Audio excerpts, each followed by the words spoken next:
Hey guys, welcome to Darren Guitar Freak, the Texas Chainsaw Massacre franchise movie review. I bought all these movies last weekend and I finally watched them all for the first time. So I thought, what the heck, I'll just do a review on them. So, here we go. The first one, which we always start off with the original, like I said, is a Tobe Hooper film, The Texas Chainsaw Massacre. Considered to be, this is a 1974 film, directed by Tobe Hooper, considered to be one of the greatest horror films ever made. I agree with that. The first time I saw this movie, it freaked me out. Very suspenseful, inspiring, very scary. Usually movies this old don't ever really scare me, but this one really freaked me out after it was over. But, I don't really have much to say about this movie, but instant classic. Check it out. Yeah. So then we come to the Texas Chainsaw Massacre Part 2, which was made, I believe, 13 years later, 14 years later, something like that. Long away from the original. This has the same family in it. A bit gory than the first one, but nowhere near as good as the original. This stars Dennis Hopper, which I think he's a fantastic actor, and this Tobe Hooper reprised his directing for this movie, which I thought was really cool. This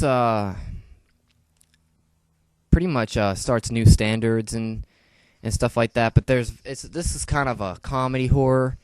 Wasn't really as serious as the first one. Very funny characters. The family became really funny and comical, but especially that character Chop Top, he was funny. That's the twin brother to the hitchhiker from the first one that got ran over by the semi truck at the end of the first one. At the time that his twin brother was in Vietnam, he got shot in the head, survived, and he got a metal plate in his head. So he's really funny, very stupid guy, but he's really hilarious in this movie. And not one of my favorite sequels, but this was a decent sequel. Okay? And 4 years later, in 1990, we got Leatherface, The Texas Chainsaw Massacre 3. This is my favorite sequel. The sequels aren't really as good as the original, but this is my favorite one just because it was more serious. It was more serious. It kind of went back to the basics from the original. This one pretty much pretends like Part 2 never happened, which that's the one thing I don't like about it, but different family in this one, but a different director too. Jeff Burr is his name. I don't really know what he is, but I knew he directed this movie.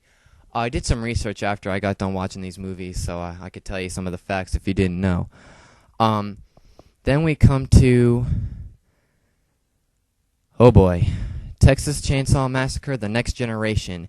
Stars Renee Zellweger and Matthew McConaughey. Probably one of the worst movies I've ever seen in my life. This is basically the introduction. Well, one of their first movies by these two actors right here. Bad start for their careers. A very bad start for their careers. Director Kim Henkel, I believe is his name, was the writer for the original one, and he written and directed this one. I don't know what was going through his mind when he done this, but this movie was terrible. This was a terrible sequel, and you should only own it if you want to have the whole series. If you're just gonna buy the ones that you like, then yeah, but as far as I know, nobody likes this one, really. But this was a terrible sequel. They seemed like they kind of put Leatherface aside and only used him when they needed to, so it seemed like he wasn't even really the main star in this one. So, I don't know.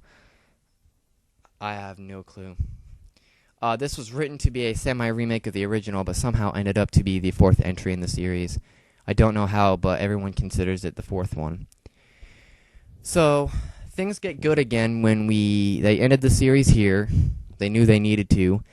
And we got the 2003 remake of the Texas Chainsaw Massacre.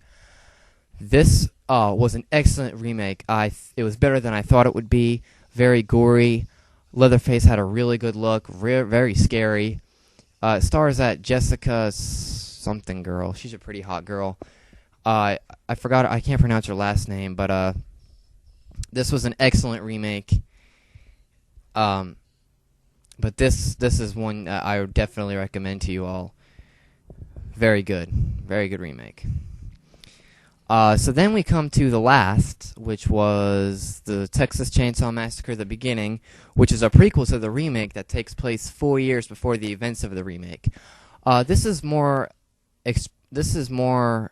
of explaining when Thomas Hewitt became Leatherface. Tells you how that, and some of the family members of how they became the way they did, which was really cool. So I really enjoyed this. It wasn't as good as a remake, but my favorite thing about this is that Leatherface kills everybody in this one.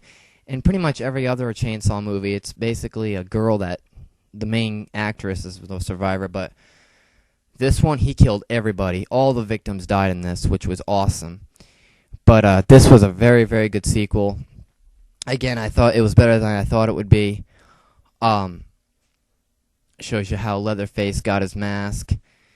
So, yeah, it stars that one girl. I forgot her name, but she was, and most people would know, she was in the Fast and the Furious. But, yeah. Good movie. Well, guys, that is the Texas Chainsaw Massacre series, and that's my review on it. I hope you guys enjoyed that. I hope you all agree with me on most I said. Hopefully, leave comments if you need to. And stay tuned tomorrow for the story of Leatherface music video. I'll see you guys next time. Bye.